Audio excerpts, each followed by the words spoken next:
help me welcome Pierre-Luc and Olivier from ZEROSPAM Security.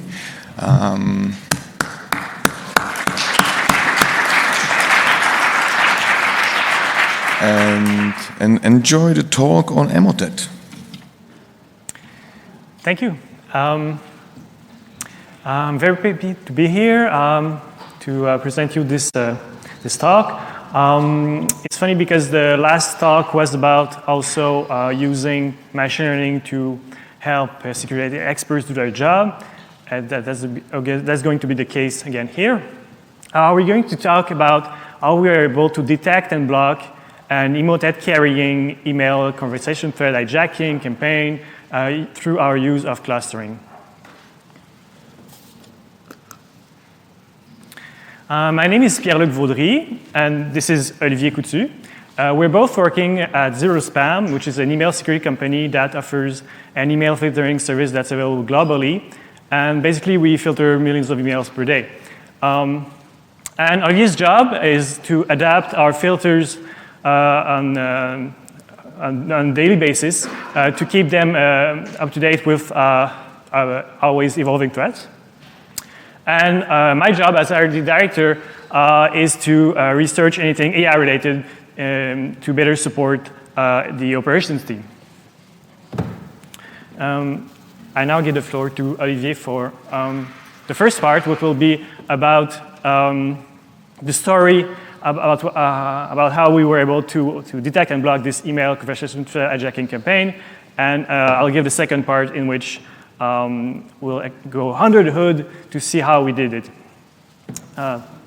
Olivier. Thank you, Pierre-Luc. So indeed, this is a bit of a story with two things, emotets, and the second is what we call email conversation thread hijacking. That's a big word. We're going to explain exactly what this is with really a story of two people. Ivan from company Cargo Inc. and Jane from, let's say, shipping company here. And these people have been talking over email regularly for quite some time. If we look back at an email conversation they had in April, so April 17th this year, hi Jane, I hope you have a nice day. And then Jane replies, yes, thank you for yesterday's call. Best wishes to you too. Really regular email conversation. So that's in April. And at the 20th of September, Ivan answers another email. Morning, please see attached and confirm. Zip pass 777. So that's really an answer to the previous threat. Same subject, good signature, everything. Something's a little weird though. If you look at the attachment name, it's the name of his company, .zip. And why would Ivan send an email at that time later? Well, we're not too sure yet. Let's look at another email here. Ivan, same Ivan, is also corresponding with Tom from PharmaVision. Unrelated here. And at the beginning of September, they were talking about another project completely.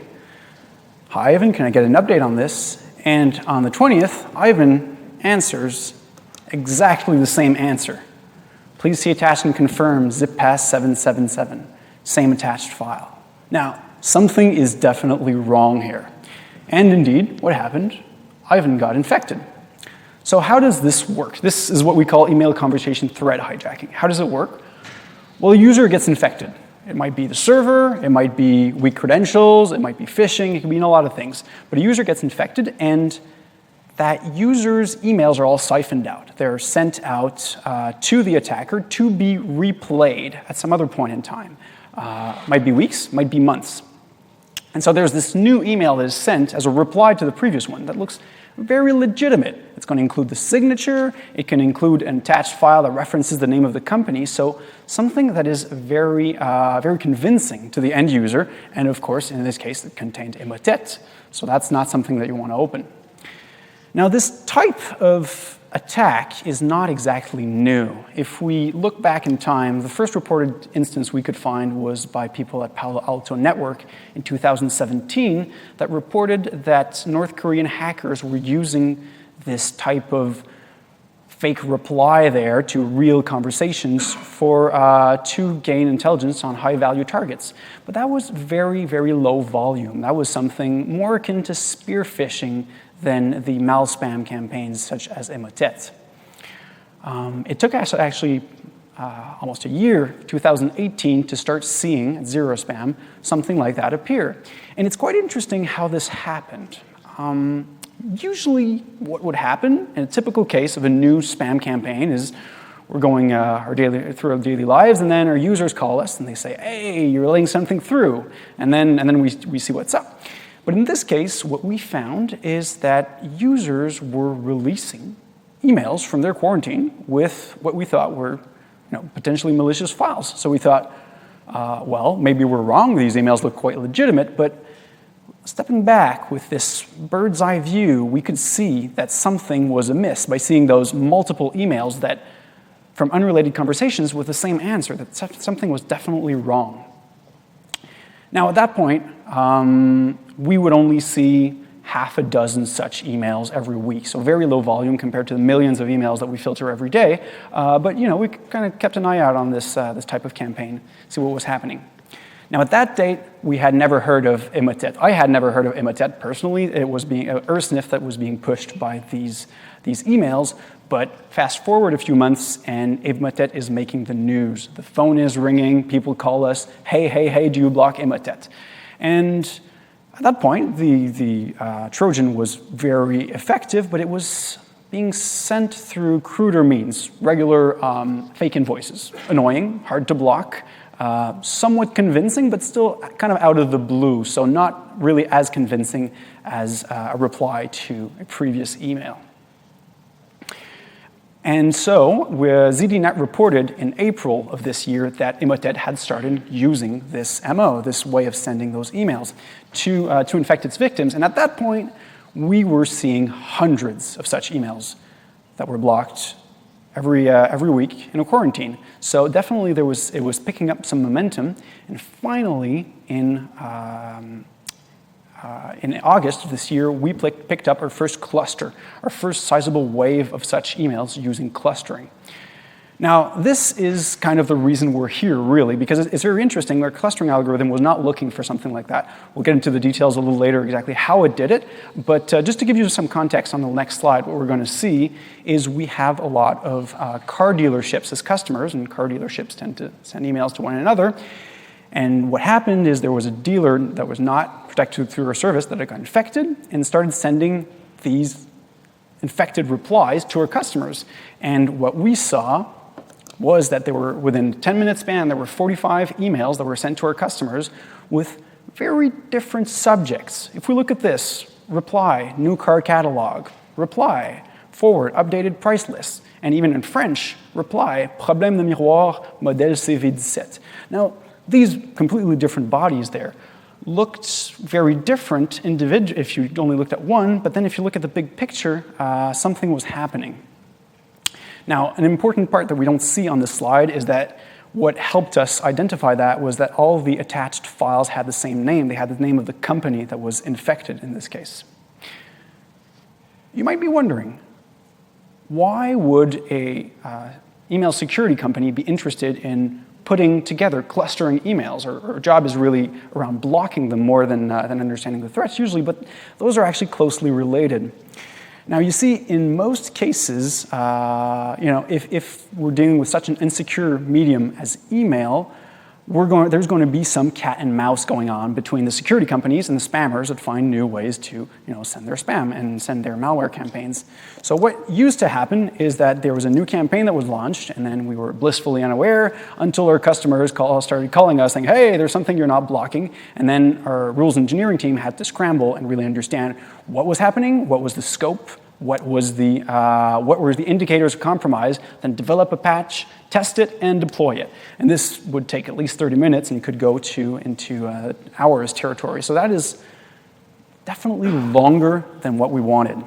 Now, what clustering allows us to do is that within a few minutes of the new campaign being launched, our clustering algorithms detect that something is unusual is happening. And at that point, they can advise our team that is able to really react to this with extra information, because you already have all that information that was produced by the clustering algorithm. And the result is that we were able to reduce what we call the time to block, this time before full patching, to under 20 minutes. And so the customer receives fewer emails and is much happier and much more secure. You might be thinking, 20 minutes, that's still kind of long, and it's much shorter than it used to be, but I think we can do better. And eventually, we want to really reduce that second part, where the clustering, if it's certain enough, it doesn't need to go to the humans, and it would block on its own. Before we go into understanding how the clustering is done, I'd just like you to take a minute for everybody to understand how they can defend against email conversation thread hijacking. The first thing I would recommend would be do not whitelist your contacts. We have some people that, some customers that get onboarded and say, hey, can I whitelist my 2,000 contacts? And that's going to be a bad idea because in these cases, these are your legitimate business contacts sending you email. So that's not something that you want to do. Second thing would be to make sure to quarantine suspicious files.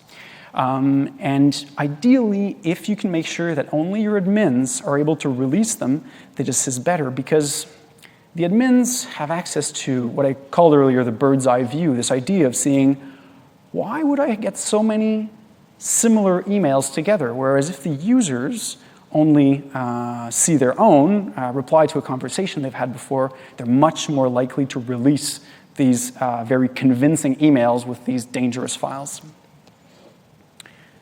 My third suggestion would be to enable DMARC verification. For those of you who are not aware, DMARC could be considered the child of SPF and DKIM signing.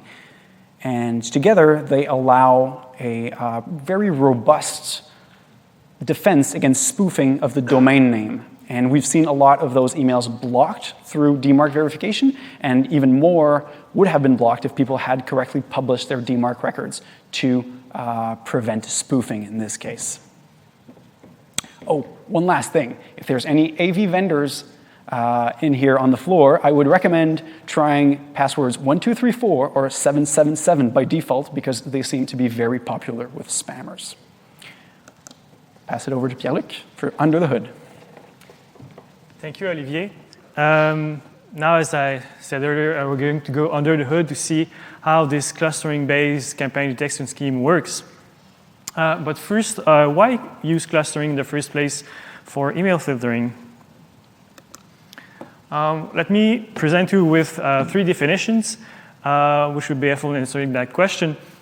First, clustering is an unsupervised machine learning task, and it's the task of grouping objects that are similar in some sense together into groups that we call clusters.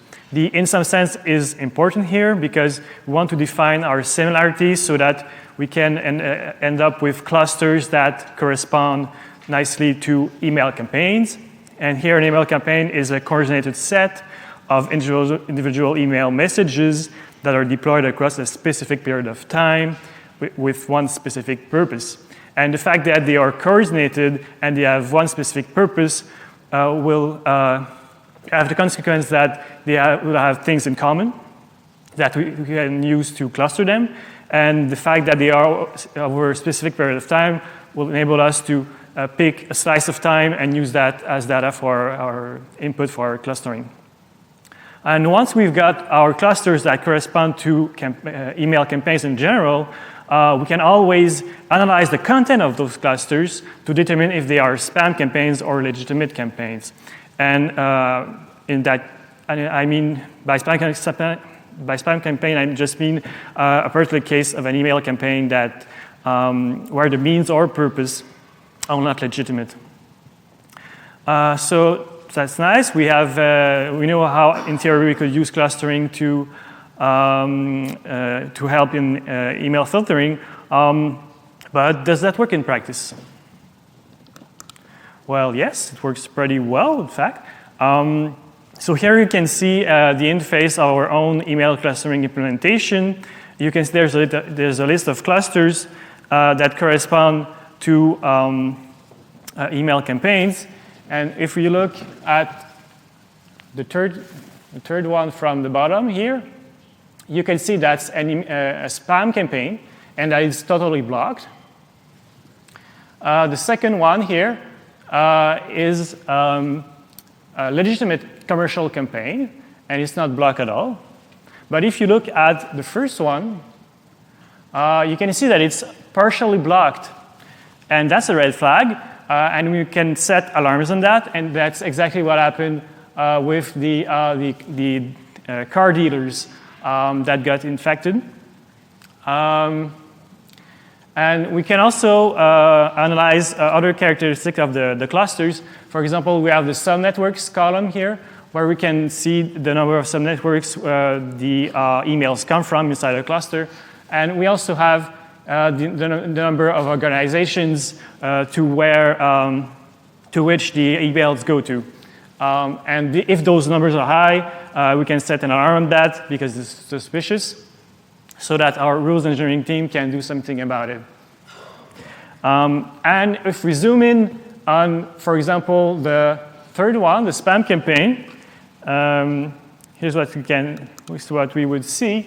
So here we can see that we've got various attributes, and we use various attributes because depending on the campaign, the attributes that will be similar inside the cluster will be different.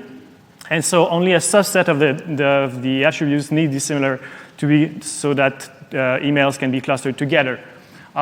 In the case of that spam cluster, the subject lines are different. So you can see, for example, an example 100% safe to take with no side, which is pretty different from a man must get a stiffy, or to be like Aaron, your loving device needs this total hardening. So they use pretty different vocabulary.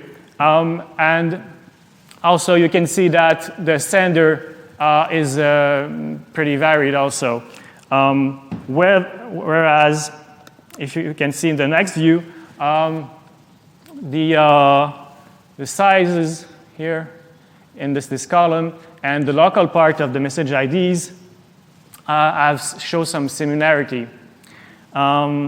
We also look at the attachments in the last column, and in case of the email conversation thread hijacking, there were similarities in the attachment names.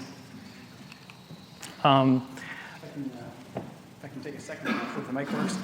It's really interesting to see the variation that we can find in these particular emails that all refer to some blue pill that is never named and its effects.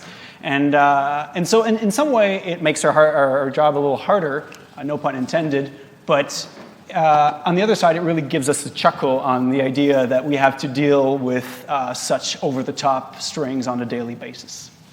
And back to you. Thank you, Olivier. And so I can also point out that we are able to achieve this basically just by looking at the metadata of the email. And later on, we plan to look also into the text of the emails to improve our results. So if we go past, if we look behind that interface, what do we see? We see this clustering pipeline. So this clustering pipeline runs in cycle every 2 to 3 minutes. And it takes as input the data from the last about 12 minutes. And it computes first linear combinations of several similarity scores based on the different attributes that you saw, plus some others. And it gives that as input to the DBSCAN clustering algorithm. This clustering algorithm gives as output a series of clusters. We do some analysis of those clusters to derive, for example, the number of some networks the emails come from. And lastly, we align the current clusters with previous results of our clustering cycle to be able to follow over time the evolution of campaigns. And then we output that to the interface. So now we have this pipeline. You can see at the core of the pipeline, there lies the DBSCAN clustering algorithm. We didn't invent that, of course, but why do we choose it to put it in our pipeline? Well, this clustering algorithm has 3 properties that are very important for email clustering. The first one is that It can take as input a pre-computed distance matrix, and this distance matrix need not be a real distance. It can be a pseudo distance, and in our case, we use that to include our similarity score, which gives a nice property that, as I said earlier, only a subset of the attributes that we look at need to be similar for two emails to be clustered together. And if we give that input to the algorithm, let's see what happens. So you can see that the algorithm is trying to see whether some point is as a dense enough neighborhood of points around it so that it is included in a cluster. And that's a nice property of the algorithm that we want. Also, the second one, that it has the concept of outliers, so that emails, not all emails are part of a campaign, and here not all emails will be part of a cluster. Also, if you look at the purple cluster here, you can see that there's an email at the top and another one that I want to represent an email at the bottom, and they are not considered similar. However, the second one here from the bottom is considered similar to this one, and likewise there's a chain of similarity from the bottom to the top of the cluster, and that enables us to capture variability in spam campaigns that exist because, for example, the subject line here might have some words in common with this subject line, and the other subject line of the third one here may have other words in common. So now we have this nice clustering pipeline. Now, how do we make sure that it performs correctly? Here's how we evaluate objectively and optimize our clustering pipeline. Well, first, what we did was that we adjusted manually the parameters of our pipeline by looking at the output and adding one attribute at a time. And once we were satisfied with the manually adjusted parameters, we collected a metadata corpus. We applied the manually adjusted clustering pipeline at that metadata corpus. And we asked our experts, like Olivier, to correct those clustering results, and so that we get a reference clustering. And once we get that reference clustering, we can compute a RAND score that gives us an idea of the performance of any clustering we want to do, given that reference clustering. And once we can do that, we can use an optimization algorithm to optimize our parameters for the best RAND score on the corrected clustering. However, for that, we cannot use gradient descent because we cannot backpropagate the gradient through the DBSCAN algorithm. But we can use a genetic algorithm, and that's what we did. So now we've got this clustering pipeline that works well. We have an interface, and we can optimize it. Do we stop there? Well, no. We have lots of ideas of what to do next. First, we want to improve campaign characterization, so how we analyze the clusters.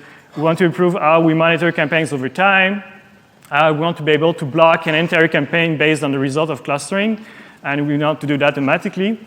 And we also want to take those campaign characterizations and publish indicators of compromise so that other organizations can benefit from what we found. And if you have any ideas on the format or the content that those indicators of compromise could take, please come and see us. And lastly, we want to improve our own filtering. To conclude, we showed you how we're able to detect and block this emotet carrying email conversation thread hijacking campaign using a clustering-based campaign detection scheme. But the truth is we were not really looking for Emotet or email conversation thread hijacking in the first place. And that's the strength of a generic method like clustering. It can detect very diverse emerging threats. And this information can later be passed on to more generic resources, to more specialized resources, sorry. And also, because it's generic, it can be applied to many other kinds of data streams other than email. So we can think of malicious connections to a server or bot-generated comments, for example. And lastly, it was really quickly implemented. It took only a few months to get a prototype that was already useful in practice for our rules engineering team. We want to take two people who help us in analyzing the attached files. So first, our own Vlad Stamate, who's a security analyst, and secondly, Lutz Sanoy, who's a threat researcher at Sophos Lab. I invite you to attend our talk tomorrow afternoon at 2:30 in the green room, where we'll probably learn a lot more about Emotet. If you want to learn more, here are some references. And I now wish to thank you. And if you have any questions, I'll be happy to answer, and Olivier too. So thank you for the great talk.